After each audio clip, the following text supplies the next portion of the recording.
Hello, I am Anthony. We are continuing the Food Manufacturing Hazard series with episode 9. Today, we are looking at lone working in food manufacturing when no one is watching. We will cover what counts as lone working, the legal duties on employers and workers, and the top physical and food safety hazards that lone working creates.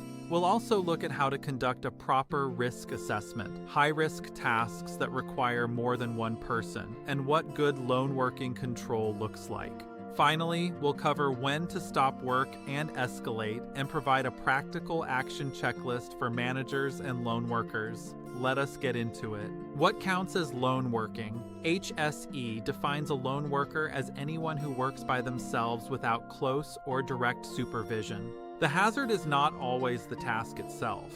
It's performing it without anyone nearby who can help if something goes wrong. This includes night shift operators, cleaning crews in isolated areas, and cold store workers in remote zones. It also covers QA technicians conducting swabs alone and maintenance engineers on callouts without a second person. The legal duty is clear and not optional. Employers have specific responsibilities to keep their people safe. Employers must assess all risks before allowing lone work, provide training and supervision, and maintain regular contact. They must also ensure immediate help is available if someone is injured and address all risks, including violence and fatigue. Workers also have duties to take care of themselves, follow safe systems of work, and report hazards immediately. When no one is watching, certain hazards become much more dangerous due to the delay in assistance. Machinery entrapment is a major risk. If no one is present to hit the emergency stop, injuries can go undetected.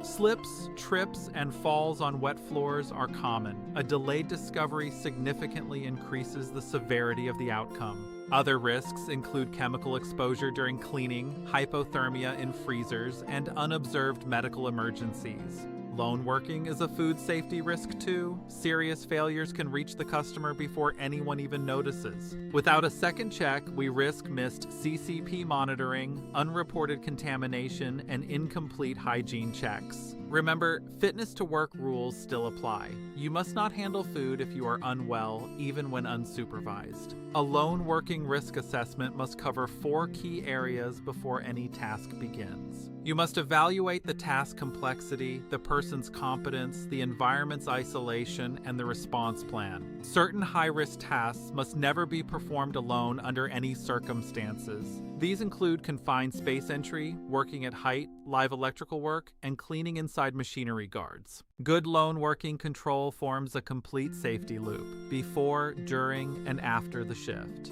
This includes scheduled check-ins every 15 to 30 minutes, two-way communication, and automatic fall detection alarms. Every worker has the authority to stop work. Safety comes before speed, output, or convenience. Stop and escalate immediately if the task changes, communication fails, or you feel unwell or unsafe for any reason.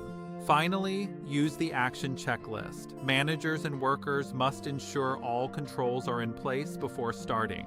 Thank you for watching. If this video was useful, share it with your team. Subscribe to the ToolboxReady HSE channel on YouTube for new safety content posted regularly. Nobody gets hurt. Everybody stays healthy. See you in the next one.